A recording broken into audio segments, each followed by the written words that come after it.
Alaykum va rahmatullohi va barakatuh. Hammamiz sizlar sport bilan 100 kun omad challenge'imiz bugun 73-kundamiz.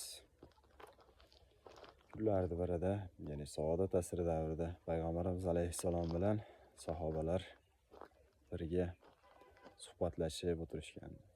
Shu payt ularning yonlaridan bir tobut ko'targan odamlar o'tib qoldi. Sahobalar u mayitni maqtab ketishdi. Ya'ni ehtimol sadoqatli do'st, yaxshi farzand, suyukli yor, qalbi masjidga bog'langan bir kishi edi deyishgandir. Rasululloh sollallohu alayhi vasallam vojib bo'ldi deb qo'ydilar. So'ngra yana bir tobutni ko'tarib odamlar ularning oldidan o'tdi.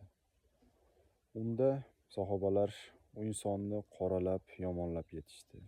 Payg'ambarimiz sollallohu alayhi vasallam yana vojib bo'ldi deb qo'ydilar. Sahobalar so'rashdi. "Ya Allohning rasuli, nima vojib bo'ldi?" dedilar. Shunda Payg'ambarimiz sollallohu alayhi vasallam dedilar: "Sizlar kimni maqtagan bo'lsanglar, unga jannat vojib bo'ldi. Sizlar kimni yomon degan bo'lsanglar, unga do'zax vojib bo'ldi. Sizlar Alloh subhanahu va taoloning yerdagi guvohlarisiz." Imom Muslim Janoza kitobi 949-hadis.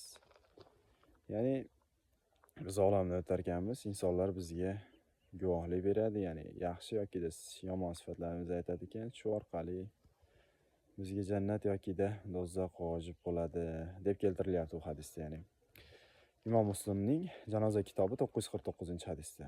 Shuni ulashib qo'yay degandim. Ya'ni nimani uni sevitayli deydi, lekin vojib bo'ldini emas. Ya'ni insonlar bizga guvohlar ekan. Shuning uchun yaxshi amallarni ko'paytirish kerak, yomon bir odatlarni kamaytirish kerak. Assalomu alaykum va rahmatullohi va barakatuh.